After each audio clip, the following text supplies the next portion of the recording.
베트남에 온 에요. 네, 베프님들 안녕하세요. 오늘은요, 제 옆에 새로운 네. 분이 오셨죠. 안녕하십니까. 네. 안녕하세요. 안녕하세요. 사실 이렇게 하는 게 되게 어색할 정도로 저희는 대학교 때 음. 같이 대학교를 다녔던 저희 학교 선배님이세요. 지난번에 이제 베트남 경제에 대해서 콘텐츠를 올려드렸을 때, 역시나 부동산 아. 가격에 대한 이슈가 많이 댓글을 달아주셨고, 또 최근에 여행 유튜버 히철리즘님께서 음. 호치민을 다녀가셨더라고요. 네. 그리고 정말 뭐 40억 아파트, 한국의 강남이다, 청담동이다 음. 이런 것들을 보고 가셔서 그야말로 핫 이슈죠. 베트남의 부동산에 대해서 저희 전문가분 모시고 함께 할 겁니다. 네. 소개 잠깐 예. 해드릴까요? 네. 안녕하세요. 저는 베트남 호치민에서 지금 부동산 종합 컨설팅 회사를 한 10년째 운영하고 있고, 어, 베트남에서 지금 한 20년 정도 되고, 거주한 지는 20년 정도 됐습니다. 음. 오순환이라고 합니다. 반갑습니다. 아! 네. 저희 오순환 대표님께서는 네. 이제 저희 학교를 졸업을 하시고 계속 베트남에 음. 계셨던 거죠. 계속 베트남에 어, 있었고요. 졸업하고 직장 생활을 하다가 또 공교롭게 또 음, 한국 그 GS 베트남 음. 법인에서 분양 임대 관리를 한 5년 정도 업무를 했거든요. 아, GS 그래서 건설에서 네, 베트남 있으셨구나. 호치민 법인이 있었어요. 아, 네, 그래서 운이 네. 좋게 또 취업이 음, 돼서 일을 하다가 2015년 7월에 음, 베트남에서도 이제 외국인에게 합법적으로 부동산 시장이 개방되면서 상황을 좀 음. 봤죠. 괜찮겠다. 한번 해보고 싶다. 그래서 사실 어, 뭐 준비된 건 아무것도 없었지만 그렇게 시작해서 현재까지 지금 좀 있습니다. 음, 저희 오순화 대표님께서 학교 다닐 때도 워낙 유명하셨었거든요. 저희 공부도 너무 잘하시고, 저희 네. 진짜 모르는 게 있으면 순환이한테 가라. 이런 말이 돌 정도로 정말 공부도 너무 잘하시고 성실하시기로 학교에 이렇게 평판이 자자했는데, 저는 그래서 네. 처음에 이 오순환 대표님께서 부동산 업을 하신다고 했을 때 네. 깜짝 놀랐어요. 맞죠. 뭔가 잘 안 매치가 안 어울리는데, 되죠. 매치가 안 네. 된대, 이렇게 나랑 생각을 몸을 다른 거죠. 했거든요. 근데 또 네. 그런 사유가, 연유가 그렇죠. 있으셨구나. 하고 보니까 좀 네. 천직인 것 같습니다. 너무 정말요? 이 업이 저한테 맞고 앞으로도 좀 음, 오래오래 하지 않을까 하고 싶고. 그러시구나. 그래서 저도 호치민에 다시 와서 반갑고 또 이런 일을 음. 또 하고 계시니까 워낙 이 네. 베트남 부동산, 호치민 부동산 음. 핫 이슈잖아요. 얼마 전에 100만 유튜버도 왔다 가서 찍고 음. 갔는데 네. 이 베트남 부동산 위기가 지금 어떤 상황인지 음. 또 정말 한국이랑 비슷해요. 한국의 강남 가격이랑 집 가격이랑 비슷하고 이런데 음. 어떻게 보시는지, 이게 네. 합당한지, 아. 버블인지, 앞으로는 또 음. 어떻게 펼쳐질지, 이런 것들이 이제 저희 구독자님도 그렇고, 여기 사는 제 입장에서도 그렇고, 너무 궁금한 부분이거든요. 음. 참 베트남 부동산은 사실 외국인 입장에서 좀 바라봐야 네. 돼요. 저희는 현지인이 아니니까. 네. 사실 팬데믹 호치민 기준으로 했을 때 팬데믹 이후부터 사실 조금 베트남 호치민 부동산은 이렇게 좋은 상황은 아니었죠. 진짜 사실 거래도 좀 어, 많이 음, 어려웠고 음, 음. 신규 분양 물건도 거의 없었죠. 네. 인허가 문제로 발목이 잡혀서 시행되는 프로젝트 많이 없었고 그게 음, 사실 재작년 들어와서야 조금 시장이 좀 회복되고 있었고 네. 작년 들어도 조금 과열됐다시피 했는데 어, 불과 또 올해 초 들어서 이제 대출금리 좀 올랐거든요. 그러다 보니까 또 세금 관련 규정들도 계속 얘기 나오고 있고 음, 그래서 사실 좀 주춤한 분위기죠. 아, 그래서 현지인들은 단기 투자 이제 네. 계약금 내고 바로 단기 투자로 해서 수익을 얻는 이렇게 투기 이런 네. 목적은 많이 좀, 보이지 않고 음, 최근에는 이제 실거주 위주로 좀 거래가 이루어지는 음, 편이긴 한데 작년에 네. 비해서는 좀 조용한 분위기. 좀 어, 보합세에 가깝다. 이렇게 작년에는 완전 과열이었나 그래서 좀 봐요. 과열됐었죠. 왜냐면 그 어쨌든 하노이와 호치민을 같이 비교를 해야 네. 되는데 하노이가 호치민이 조금 주춤한 시기에 많이 음, 올랐어요. 가격이 많이 어, 올랐고 또 이제 고점에서 그 네. 이제 이들 보신 분들이 그 돈을 음, 가지고 상대적으로 좀 저렴한 저렴한. 호치민 쪽으로 많이 몰려왔죠. 그 시기에 맞물려서 신규 프로젝트들이 지금 대기업 위주로 네. 이제 막 쏟아지고 있어서 그게 딱 맞물리다 어, 보니까 작년에 굉장히 핫했죠. 어, 근데 이제 외국인 입장에서 네. 바라봤을 때 사실 이 해외 부동산 특징이 이 여유 자금으로 하는 거거든요. 네. 이게 주가 아니죠. 저는 이제 한국계 부동산이니까 제 네. 주 손님은 한국 분들. 네. 크게 두 부류로 나누면 음, 한국이나 기타 외국에 계신 분 또는 베트남 내에서 거주하시는 분 네. 이렇게 볼 수 있는데 특히 이제 한국이나 해외에 거주하신 분들의 수가 이 투자하시는 네. 관심도가 한참 많이 조금 떨어진 상태. 왜냐면 한국 아, 경제 상황이랑 맞물리고 안 환율 좋으니까. 이슈도 있거든요. 네, 맞아요. 그러다 보니까 좀 주춤한 상태. 근데 음. 상대적으로 베트남에서 거주하시는 네. 한국인분들, 네. 이분들의 관심도가 좀 많이 올라간 상태. 맞아요. 이게 약간 좀 시장이 좀 바뀌었고. 어. 그리고 현재는 베트남 현지인 위주로 운영이 이게 굴러가는 시장이다 보니까 어. 예전에 외국인 커터 30% 네. 사실 굉장히 희소하고 네. 그 커터 받는 게 굉장히 어렵다면 음. 지금은 아마도입니다. 아, 정말요? 그만큼 현지인들이 오. 외국인이 살 기회도 없이 현지인들에 어. 의해서 좀 소화되는 시장이다 보니까 그렇구나. 불과 몇 년 사이에 시장이 많이 바뀌었죠. 이 부동산 가격이 상당하잖아요. 상당히 네. 높잖아요. 근데 그 현지인들의 시장이라는 거는 아무래도 베트남의 최상류층 분들이시겠죠? 맞아요. 그래서 음. 사실 상위 자산가, 자산 아. 0.1%? 워낙 인구수가 많으니까 네. 1%는 좀 무리, 0.1%? 이분들이 거의 독식하는 그런 시장이거든요. 네. 그래서 베트남 부동산이 뭐 거품이다 음. 얘기는 매년 나옵니다. 음. 2015년에도 있었고, 음. 16년에도 있었고. 네. 결국은 시장에서 어느 정도 소화가 되거든요. 저는 그게 좀 신기하더라고요. 그렇죠. 사실 뭐 어. 평균 소득, 뭐 GDP 네. 수치로 보기에는 말이 안 됩니다. 이게 지금 GDP 대비했을 때, 또 현재 지금 음. 베트남의 경제 상태를 대비했을 때, 물론 기대 심리가 반영되어 있다고는 하지만, 그래도 너무 높은 것이 아니냐, 언젠가는 좀 꺼질 것이다, 이런 의견도 있으시더라고요. 그렇죠. 우리가 보시는 것도 뭐 틀린 말은 아닌데 아. 구조 자체가 다르고 시장 구조 자체가 다르기 때문에 다른 눈으로 바라보셔야죠. 어쨌든 구조 자체가 저희 한국이랑은 완전히 다르고, 여기는 맞아요. 최상류층이 움직이는, 이 시장을 맞아요. 들쑥날쑥하게 그분들이 뭐 움직이는. 한두 채씩 사시는 게 아니니까. 어. 어떻게 이 물량이 이 가격에 소화가 될까 싶은데 네. 또 결국에는 시간이 지나면 또 음. 다 팔리거든요. 어. 실제로 그런 거 보면은 아직까지 거품이라고만 단정 짓기에는 좀 무리가 있지 않나. 주택 보급률도 한참 떨어지고 네. 도시화율도 한참 떨어지거든요. 음. 거기에 인구수도 굉장히 많죠. 네. 그리고 돈이 특정 도시로만 또 쏠리는 그런 시장이기도 하고요. 네네. 단순히 뭐 거품이다 아니다를 보기보다는 이게 진짜로 적당한 가격인지 네. 아닌지 타이밍이 맞는지 그런 것들을 좀 공부하시고 그런 것들을 좀 지금은 적기입니까? 그게 사실 매년 기회는 있어 왔거든요. 근데 어. 그게 이제 뒤돌아서 보니까 아 그때가 기회였구나 하지 네, 그때 네. 당시는 저희가 알 수가 없어요. 사실 가격이 언제 고점이고 저점인지를 아는 알 거는 수가 없어요. 신만 알 수 있어요. 네. 아, 저도 작년에 제가 왔잖아요. 지금 와서 드는 생각은 그냥 왔을 때 돈 있을 때 살 걸. 지금은 또 가격이 너무 올라와 버렸으니까 네. 이게 작년이랑 또 올해 시장이 말씀하신 것처럼 물론 과열 분위기는 좀 잔잔해졌다고는 하지만 부동산 가격 자체는 되게 많이 뛴 느낌이거든요. 특히나 주요 거점들이 있잖아요. 뭐 이런 2TM이라든지 이군 타오디엔 쪽이라든지 이런 지역은 워낙 이 상승세가 크기 때문에. 말씀하신 지역의 특징이 일단 네. 매물이 많지가 않습니다. 평균적으로 숫자가 많지가 않다 보니까 그런 좀 고가의 이 부동산 자산을 갖고 계신 분들이 네. 또 일반 분들이 아니시고 그러니까 이게 잘 시장이 나오지 않죠. 시장 상황에 어. 따라서 갑자기 뭐 이 마이너스 피가 붙는다 이런 일은 사실 그런 프로젝트 말고 약간 중저가대 아파트 이런 프로젝트에서 보실 수 있거든요. 근데 이런 완전 처음부터 초고가의 아파트 상품들 같은 경우는 웬만하면 가격이 떨어지진 않습니다.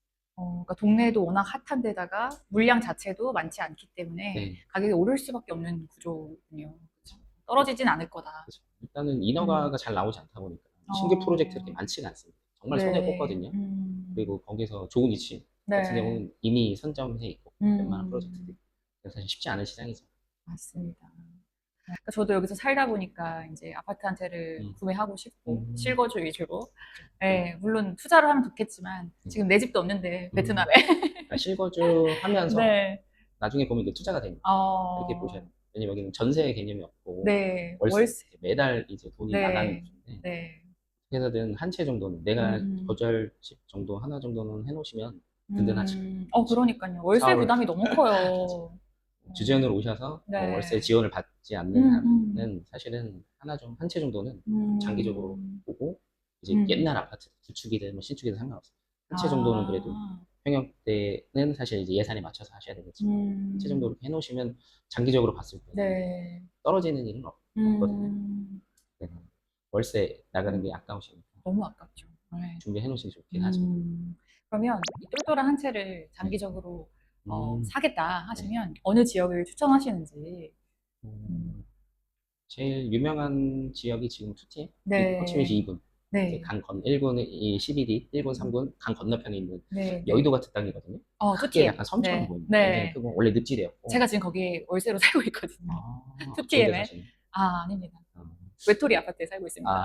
그렇죠. 왜냐면 그 2TM 신도시가 네. 국제무역센터로 만들겠다. 음. 이제 청사진을 들고 한 10년 전부터 이제 개발을 시작을 했는데 네. 지금 봐도 텅텅 비어 있거든요. 계속 프레임 하고 계속 있습니다. 공사 네. 중이기도 하고 사실 보상 문제, 행정 절차 이런 것들이 엮여서 사실 지속적으로 이제 지연이 되고 네, 인프라 네. 계획들이 그리고 이 투팀이라는 지역이 결코 이게 큰 단지는 아닌데 이게 세분화돼 있어요. 여러 지역으로 쪼개져 있고 각 지역 그 땅별로 이제 시행사가 차이가 있고 네. 예를 뭐 롯데도 있고 GS도 있고 예, 썬킨랜드나 다이광민 같은 로컬 회사들도 있고 그러니까 약간 독립돼 있는 네. 신도시로 보기에는 각각 지역별로 이제 독립돼 있다 보니까 단지 안에서는 괜찮아요. 단지를 밖을 나오면 거의 허허 벌판. 쓰레기 무단투기 밤 되면 이제 막 폭주 뛰고 이제 젊은 친구들이 그래서 예. 여기가 가장 비싼 구청이라 했는데 뭔가 좀 다르다. 인프라 형성이 아직은 덜 된 한참 동네죠. 모자라죠. 예. 그래서 이 지역은 위치로 봤을 때 가장 좋은 위치는 맞거든요. 근데 가장 큰 문제는 이제 가격. 앞으로 미래의 상승 가치가 상당 부분 이미 선반영되어 있기 때문에 소위 말해서 투자자가 먹을 게 없다. 이미 시행사가 올릴 이미 다 만큼 먹고 올랐다. 이제 투자자가 먹을 게 그렇게 많지는 않다. 결국은 가격은 오르겠지만 네. 굉장히 오래 기다리셔야 돼요. 베트남에서 장기 투자가 뭐 5년, 7년이 아니고 10년 이상 가요. 그래서 정말 나는 꼭 2TM을 하고 싶다. 여기가 앞으로 많이 오를 것 같다. 확실히 그렇게 많이 드시면. 듣고 오시는 분들이 많으실 것 같아요. 그렇죠. 근데 여의도다 실제로 해서. 디테일을 보시면 그렇진 않아요. 근데도 난 여기가 마음에 끌린다. 어쩔 수 없죠. 그러면은 해놓으시되 계획을 10년 이상 잡으시죠. 10년 기네요. 정말 깁니다. 주변에 인프라가 갖춰지기까지 오래 걸릴 거고 인프라가 갖춰지지 않는 한 임차인을 찾는 건 더 어렵죠. 그럼 임대 수익도 사실 많이 떨어지고 네, 네. 그러다 보니까 사실 2TM이 가장 좋아 보이는 건 맞긴 한데 자세히 들여다보면은 여의치 않은 사람들이 많다. 그러니까 원래 외국인들이 인프라 갖춰진 데는 다 기가 막히게 알아보고 모이잖아요. 2TM은 외국인들이 많이 없어요. 그래서 그런지 현지인들이 많고. 현지인 또는 또 에어비비 같이 단기 숙박으로 잠깐 한 3박 4일 왔다가 얘는 괜찮은 곳이거든요. 시내 중심 가기도 또 일본이랑도 그렇죠. 가깝고. 근데 만약에 주재원 입장에서 아이랑 한 네. 3년을 내가 거주해야 되는데 2TM을 들어가라 하면 힘들죠. 특히 아이랑 오신 분들은 왜냐면 힘들죠. 학교가 없기 때문에. 그래서 이 상황과 반대된 것이 이제 타오딘. 타오딘이라는 곳도 2군입니다. 타오딘은 또 워낙 유명해서 많은 분들이 알고 계시죠. 사실 2015년에서 17년 사이만 해도 타오딘이라는 곳이 이렇게 고평가되던 곳이 아닙니다. 여기를 뭐 인프라도 많이 계획도시가 아니니까 개발도 좀 난개발 느낌이 있고 물도 많이 차고 비가 많이 오는 날은 물이 막 급격하게 아직도 차거든요. 그러긴 해요. 하수 시설이 워낙 미비하다 보니까 그래서 그랬던 와중에 팬데믹 이후에 갑자기 폭발적으로 성장을 했던 곳이 타오딘. 그래서 상대적으로 조금 하락한 시장이 푸미흥이라는 곳이죠. 네, 푸미흥은 원래 이제 한국 분들이 많이 모여 살던 한인타운이 형성된 곳이죠. 인프라는 굉장히 잘 돼 있거든요. 네, 길도 깔끔하고 널찍널찍하고. 교통 혼잡, 진입로, 병목 형상 때문에 매일같이 출퇴근하시기엔 좀 어려워요. 큰 차들이 출근적으로 많이 가더라고요. 근데 그것도 개선이 되긴 할 거지만 어쨌든 현재 시점에서 타오딘 쪽으로 한국 분들조차 이제 몰려오기 시작해서 정말 다양한 국가의 사람들이 모여 살거든요. 베트남 분들도 많이 계시고 그래서 베트남 분들 정말 최상류층 그런 분들, 공무원분들, 또는 기업 CEO들, 또 셀럽들, 연예인들이나 전부 이 동네에 모여 살고 거기에 더해서 이 동네에 영국, 미국, 뭐 유럽계 학교들이 모여 있거든요. 그야말로 한남동, 뭐 청담동 한남동, 그러네요. 청담동, 대치동이 이렇게 모여 있는 곳이죠. 어떻게 보면 강남이 어디냐라고 딱 찍기에는 사실 개념 자체가 다르긴 하지만 2TM보다는 저는 타오딘에 가깝다고 보거든요. 그러니까 이런 말도 있더라고요. 중심지가 이제는 2군 쪽으로 1군이 아니다, 2군이다 뭐 이런 말도 있던데. 그렇죠. 개발 축이 완전 동쪽으로 지금 쏠려 있습니다. 지도를 놓고 보시면 1군, 3군, 12D 지역에서 오른쪽이 바로 빈탄 2군 넘어가면 9군 투도까지 넘어가거든요. 그래서 강을 건너면서 동나이까지. 그래서 개발축이 완전히 동쪽으로 지금 쏠려 있다. 그래서 이 개발축에 맞춰서 중심권 기준으로 해서 점점 멀어질수록 가격은 저렴하겠죠. 그런 것들 잘 지켜보시면 이제 어디를 투자하셔야 될지 이제 어느 정도 눈에 좀 잡히시죠. 예로 동쪽으로 지금 개발이 되는데 서쪽 지역을 보시면 그렇죠, 그렇죠. 반대로 역행을 하시는 거니까 그렇게 해서 역행자.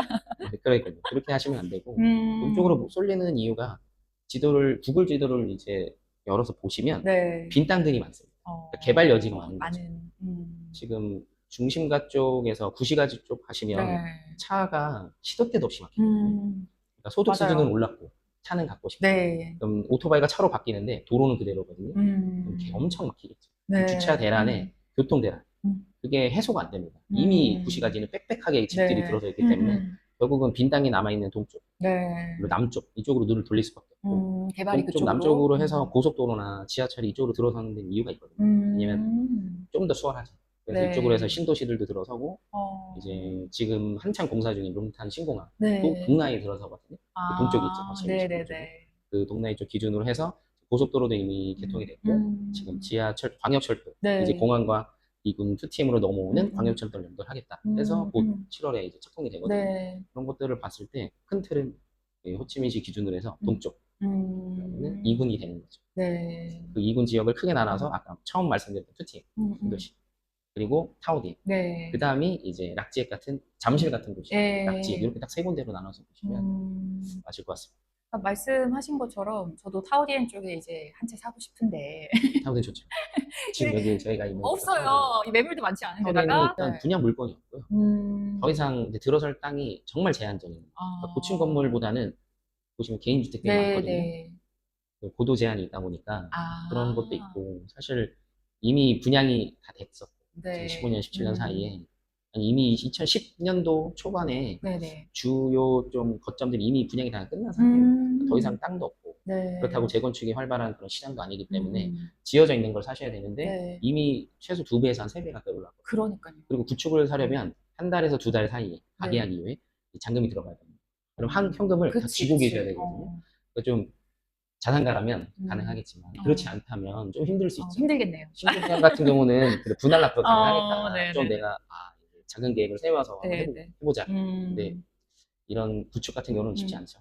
그래서 사실 옵션이 많지가 않습니다. 그럼 분양을 받는다고 하면 네. 어느 쪽에 분양을 받아야 될까요? 지금 신규 분양으로 받을 만한 데는 잠깐 설명드렸던 그 락지액 락지죠. 워낙 많이 들었어요 주변에서. 지금 제일 핫하기도 하고 네. 상대적으로 좀 저렴한 편이기도 하고 가격대가 그리고 이제 막 분양하는 물건들이기 때문에 중도금 일정이 한 2년에서 2년 반 정도 좀 여유로운 편이기도 하고 앞으로 개발축이 어쨌든 동쪽으로 이어지다 보니까 사실 타워된 접근성도 그렇게 나쁘진 않거든요. 그래서 타워된이 당연히 좋은 건 맞지만 사실 모든 분들이 타워된에 들어오실 수 있기 때문에 예산이 한정돼 있으니까 그래서 눈을 돌린다면 사실 잠실로 불리는 요 락지액 지역밖에는 없지 않나 지금 시점에서. 거기는 지금 세대수가 어느 정도 소화시킬 수 있는 물량이에요? 락지액 지역 전체를 봤을 때 한 2만 세대 정도 2만 보거든요. 세대. 그 중에서 한 반 정도 지금 분양하고 분양된 건가요? 분양하고 있는 하고 된 것도 있는? 있고 하고 있는 것도 있고 아직 꽤 네. 물량은 여유가 있는 상황이네요. 충분히 물량 여유가 있죠. 아까 말씀드린 대로 올해 초 들어서 좀 주춤하거든요 시장이. 그리고 신규 분양 물건이 작년부터 이제 뭐 쏠리다 보니까 사실 이 구매자는 제한돼 있고 분양 물건 공급이 막 쏟아지다 보면 결국에는 이 가격 경쟁이 그래서 어떻게 보면 개발사 시행사들끼리도 지금 가격 경쟁이 되고 있는 상태라서 기회인 것 같은데요, 왠지. 어떻게 보면 이게 뭐 그렇게 보면 이때가 기회였을 수도 있겠죠. 네, 그래서 저도 그 한국에 잠실 분양받고 싶습니다. 근데 지금 그쪽 지역은 분양가가 어느 정도 되는지가 사실 제일 중요한 부분이잖아요. 저희 같은 사람들한테. 분양가가 어떻게 되나요? 분양가는 이제 평방미터당 네. 저희 단가로 매겼을 때 스퀘어미터당 한 5,000불 초중반 보시면 돼요. 예를 100스퀘어미터 30평대가 50만 불, 50만 불. 초반대 보시면 되죠. 실제로 주력 평형대가 투룸 80스퀘어미터니까 30만 불 후반대에서 40만 불 초반대 하실 수 있죠. 지금 시세에 비해서는 그래도 좀 리저너블하다, 그렇죠? 사실 뭐 2015년 10년 전 얘기하시는 분들한테는 여전히 좀 비싸겠죠. 저는 비싸게 느껴져요. 여전히 비싸겠지만 그래서 꾸준히 시장을 좀 봐오신 분들한테는 그래도 합리적이다. 이 가격이면 충분히 들어가 볼 만하다. 어쨌든 중도금 일정이 한 2년 정도 분할 납부가 가능하시니까 외국인이 대출이 안 되는 그런 단점이 있습니다. 그러니까요. 한국은 이제 내 집 마련하려면 어쨌든 주택담보대출을 받을 수 있고 이러니까 좀 부담도 덜하고 수월한 부분이 있는데 여기는 일으켜서 하실 수 있는데 아예 안 되는 좀 더 구조인가요? 상급으로 가실 수도 있고 네, 그럼요. 아예 지금은 아예 안 돼요. 그래서 좀 제한되죠. 결국은 베트남 부동산 시장도 중국 시장을 따라가거든요. 언젠가는 외국인 부동산 담보대출 열어주겠죠. 그 시점으로 해서 아마 폭발적으로 또 가격 상승이 있지 않을까? 근데 그게 언제라고는 사실 아무도 알 수가 없어요. 어쨌든 목돈을 가지고 와서 네. 해야 되는. 그렇구나. 근데 말씀하신 것처럼 직접 기존에 있는 구축을 매매하는 것보다는 그 여유 기간이 좀 있는 것 같아요. 그렇죠? 그렇죠. 분양 물건의 경우에는 중간에 입주하실 때 25%, 25%. 만약에 외국계 개발사다 네. 하면 45%를 내시는 거거든요. 입주 어, 전까지만 내시는 금액을 계산해서 음, 여유가 되시면 끝까지 완납하고 입주를 하시고, 만약에 여의치 않다? 그럼 음. 중간에 이제 판매를 하시는 것도 아, 가능하니까 좀 더 그렇구나. 그 일정이나 자금적으로 부담이 좀 덜한 편이죠. 주거 구매하는 것보다. 혹시 음, 이런 분양을 받을 때나 음, 매매를 할 때 좀 주의해야 될 점. 사실 저희는 저도 이제 한국에 있어 봤지만 정보가 되게 뭐랄까 비대칭이에요. 여기 현재 있지 않고 음, 정말 여기 우리 오순환 대표님 같은 부동산 음, 회사한테 의존을 할 수밖에 없는 그런 음, 구조고. 음, 그래서 좀 이런 걸 종합적으로 알려주셨으면 좋겠어요. 일단 저도 이 업을 하면서 네. 제가 이런 부동산 골라라 하는 것도 좀 사실 민망하긴 하지만 전반적으로 뭐 너무나 당연한 건데 네. 이런 것들 좀 간과하신 분들이 많긴 하거든요. 음, 일단은 가장 중요한 건 일단 사무실인지 가장 사무실. 기본적인 네, 거. 이 네. 친구가 이제 법인이 등록이 돼 있고 사무실이 음, 운영이 되고 있는 그 회사에 소속된 네, 네, 직원인지 또 네. 확인을 해보셔야 되고요. 음, 왜냐면 특히 현지인인 경우에는 프리랜서가 대부분입니다. 네. 그래서 소속이 확실치 않습니다. 그래서 음, 분양을 받으시거나 전매로 구매를 하시거나 결국에는 나중에 입주를 하시고 네. 임대를 놓든 이제 후속 처리가 이루어져야 되거든요. 네, 네. 계속적인 관리가 이루어져야 되는데 네. 그 음, 시점에 그 친구가 계속 그 회사에 있을 거라는 보장은 없죠. 내일은 다른 데가 있고. 그쵸? 네, 계속 매기게 하고 프로젝트 네, 따라 이제 네. 쫓아다니니까 어쩔 수가 없죠. 그래서 그런 것들도 한번 확인해 보시면 좋고 음, 또 특정 시행사나 특정 프로젝트만 취급하는 이런 음, 부동산들이 사실 대다수죠. 왜냐하면 어, 전반적으로 객관적으로 어떤 프로젝트에 대해서 이 장단점을 이제 이 컨설팅을 하는 회사가 많지는 않습니다. 객관적으로 하기가 어렵죠. 이해관계가 맞습니다. 있으니까. 왜냐하면 지금 당장 팔아서 음, 돈이 되는 수수료가 음, 나오는 프로젝트가 있고 음, 그렇지 않은 프로젝트가 있는데 예를 음, 들어서 고객분께서 그렇지 음. 않은 프로젝트에 관심이 있다. 네. 그 프로젝트 어떻게든 좀 따내리고 어, 시키고 이제 대표님도 그러십니까? 이제 최대한 그렇지 않으려고 노력합니다. 아, 정말요? 최대한 그렇지 않으려고 노력하고 네. 어쨌든 객관성 문제도 그렇고 음, 그리고 시장 이해도가 굉장히 낮은 친구들이 많습니다. 이 업을 어, 오래 해온 친구들이 많지 않거든요. 돈이 음, 되니까 뭐 고등학교 졸업하자 들어온 친구들이 굉장히 많아요. 어, 그러다 보니까 이제 굉장히 편협한 사고를 갖고 있죠. 그렇죠. 시행사나 부동산에서 만들어준 자료를 달달 외우는 수준으로 계속 똑같은 음. 말만 반복을 하는 겁니다. 사실 아, 매년 시장이 이렇게 급변하는 시장에서 바뀌고, 또 흐름도 있고. 맞습니다. 네. 정말 빨리 바뀌거든요. 네. 시장 뭐 소비자 트렌드도 그렇고 주택 음. 시장 선호도도 그렇고 지금 너무 많이 바뀌고 있어요. 어, 정말 적응이 안 될 정도로. 음, 그런데 사실 이거는 꾸준하게 이제 공부를 해왔어야 됐고 이 음, 업에서 좀 오래 일을 해왔어야 되는데 네. 그렇지 않은 친구들이 많다 보니까 음, 제대로 된 안내를 받을 수가 없겠죠. 어, 네, 그런 것도 좀 음, 고려를 하셔야 되고 음. 또 계약금 납입, 네. 청약금이라고 합니다. 네. 이거를 지나치게 좀 강요하는 친구들이 있거든요. 빨리 내라. 지금 뭐 5분, 어, 10분 이렇게 해서 어, 이게 정말 나한테 기회가 왔는데 어, 10분 내로 이걸 해야 되는. 그러면서 이제 어. 이 계약금을 만약에 송금을 하신다. 근데 실제 그런 긴급한 음, 상황은 많지 않지 않아요? 많지 않죠. 그렇죠. 특히 지금 같은 시장에서 지금같이 이게 어, 과열되지 않은 시장에서는 어, 그렇게까지 급하지는 않습니다. 네. 10분, 20분. 어, 한번 이 가계약금이 넘어가게 되면 질질 끌려가게 돼 있어요. 내 이미 그 돈이, 돈이 들어가 있거든요. 네. 그러면 이 친구가 말을 바꾸고 음, 자꾸 다른 프로젝트를 유도하고 뭔가 음, 그런 그 이해관계에서 계속 이 끌려다닐 수밖에 없으니까 네. 사실 그렇게 좀 급하게 시작하시는 거는 음, 음, 추천드리진 않고 그런 친구들은 거르시는 게 맞아요. 삐. 네, 그래서 거르시는 게 맞아요. 음, 또 베트남 시장이 워낙 급변하다 보니까 네. 정답이 없어요. 그래서 무조건이라는 어, 단어를 쓰는 친구들은 거르시면 무조건. 무조건 오른다. 무조건 떨어진다.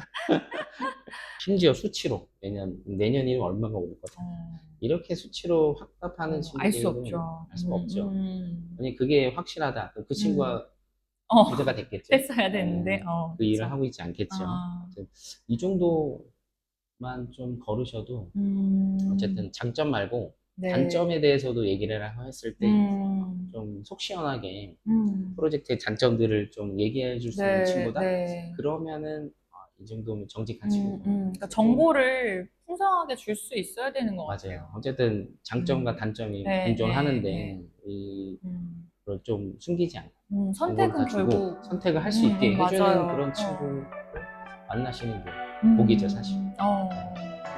사실 맘만 먹는 사기를 당할 수도 있겠네요. 무서운데? 거. 부동산이 중간에서 이제 바로 챈 케이스죠. 아, 그래서 왔는데 그 집이 내 집이야. 한국 분이 피해자신 네, 거죠? 그럼 정말 특이한 케이스죠. 감옥 가야겠는데요? 네, 이런 저도 완전 처음 봤거든요.